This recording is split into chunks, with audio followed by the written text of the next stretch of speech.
Gentlemen, welcome back. Let's get into it. These days, more and more people are walking away from long-term relationships, convinced that something better is waiting just around the corner. At first, it feels exciting. A fresh start, new experiences, and the promise of a happier future. But once the excitement fades, reality has a way of asking difficult questions. That's exactly why today's story has caught so much attention. It follows one woman's journey from confidence to reflection.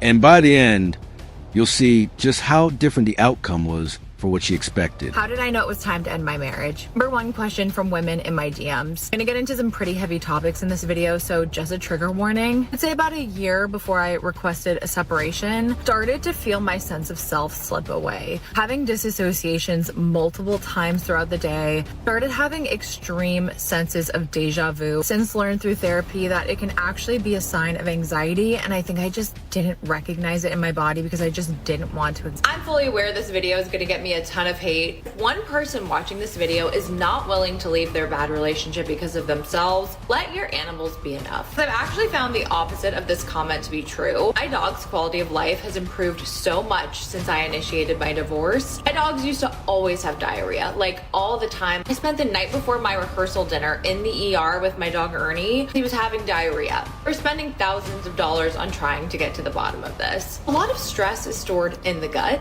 My dogs have not had diarrhea or stomach problems one time since I exited the relationship. So shocked when I announced my divorce, but the signs were there. I just found a video that I completely forgot I uploaded about how lonely I was in January 2024. And in that video, you can see I am justifying everything in my mind I can to not admit that it is my marriage that is making me feel that way. I literally said it's because of 2020 and I just never bounced back and I never had community, which is true. But what was also true was because I was molding my life around a person who didn't want to change at all, making me miserable. She doesn't describe one dramatic moment that ended everything.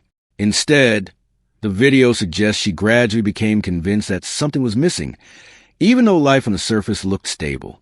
Sometimes when a relationship becomes predictable, people mistake peace for unhappiness. They start searching for signs that they're meant to leave instead of asking whether they're simply feeling restless. Meanwhile, the other person may have no idea what's happening.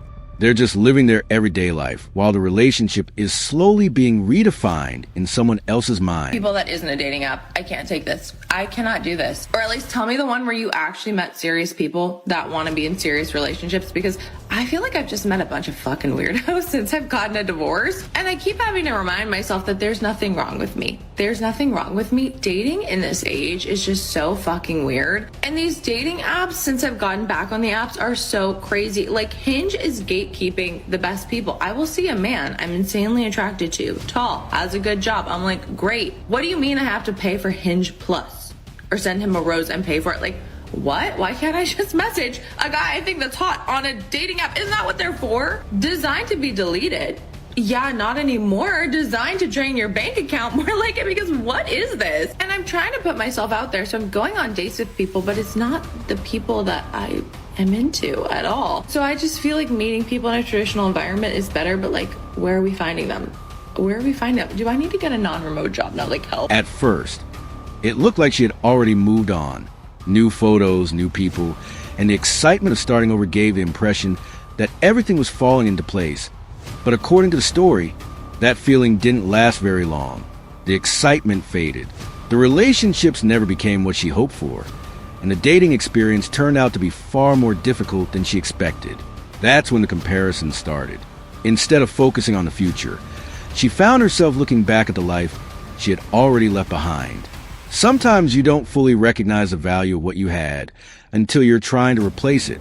And that's where the story takes a very different turn. Starting to question if I made the biggest mistake of my life. Wanted to post how I'm feeling because, wow, the highs are great, but the lows are really low. Now that things are quiet, I'm finding myself reflecting a lot. I just feel so painfully uncomfortable. Of course, I'm questioning everything. I'm really trying to force myself to remember how bad things were and how bad things got repeatedly for me to get to this point. I think I'm just having a really hard time being back at square one. I think I thought moving to my hometown would be really good for me recovery-wise, but I'm just finding it's not. Really thought I would have family support moving here, and finding that that's not the case. And it's been a really tough pill to swallow to realize I'm kind of on an island. When I'm just really questioning like if I'm ever meant to have like a normal, happy life, which maybe sounds dramatic. I just feel like the things that come really natural to other people are just so hard for me. I feel like I'm not asking that much. Like, I just want a normal life. I want to have kids, want to be married, and it just feels like that's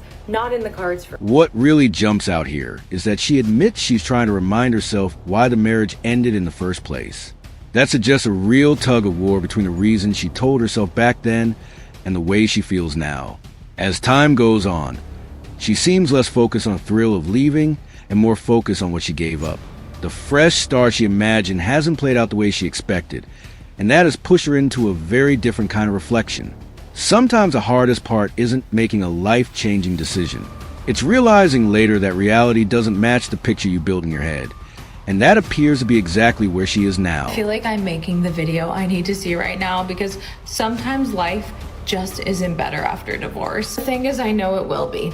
I know it will be, and that's what's getting me through this time, but man, I am really fucking sad. I'm not doing well. I'm not coping well. I miss my husband. I miss my married life, and that's okay to admit. Can we just stop romanticizing divorce? Can we just stop? This shit is the hardest thing I've ever been through, and it just won't end. Like, that's the worst part. The grief won't fucking end. I just want to know when it's gonna be my turn.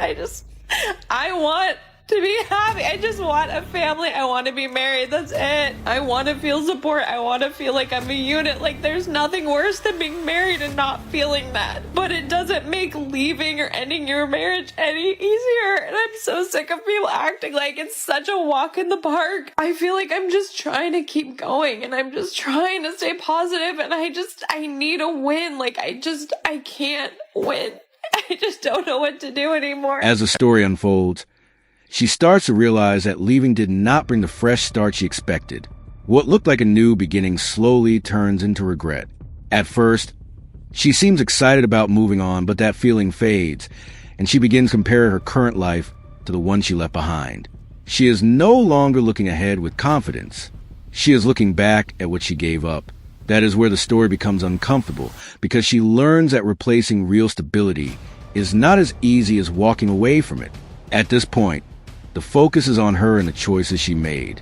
She is dealing with the consequences of those choices, and some decisions cannot be undone no matter how much time passes. You are thinking about leaving your husband, or you have any questions about if your marriage is not working, start financially preparing now. Financial stress of getting a divorce and getting back on your feet is something I was not prepared. I believe everyone should have a starter marriage. At the point of my divorce grief process where I'm able to look at that chapter with so much gratefulness, which I never thought I'd say. I have been deep in mourning. I really thought the resentment would get the best of me. It sounds crazy to say, but getting divorced has just made me such a more layered, interesting person. Also made me a lot smarter with how I move in the world and what I give my emotions to and what I don't. She stops talking about what happened to her and starts telling other women how to prepare for divorce, not how to build a stronger marriage, not how to avoid making the same mistakes, how to be ready for fallout before it even happens.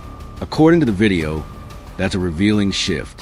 When the conversation moves from protecting the relationship to planning the exit, you've already accepted that something valuable might be lost. That's what makes this part so interesting. At the beginning, the future looked exciting. A fresh start, new possibilities, a better life waiting on the other side. But now the excitement has been replaced with reflection, and the confidence has turned into caution. Sometimes the biggest lesson doesn't come from getting everything you wanted. It comes from realizing what you already had. And that's the question this story leaves behind. Is she trying to help other people avoid her mistakes? Or is she still trying to convince herself that the decision was worth making in the first place? MHM,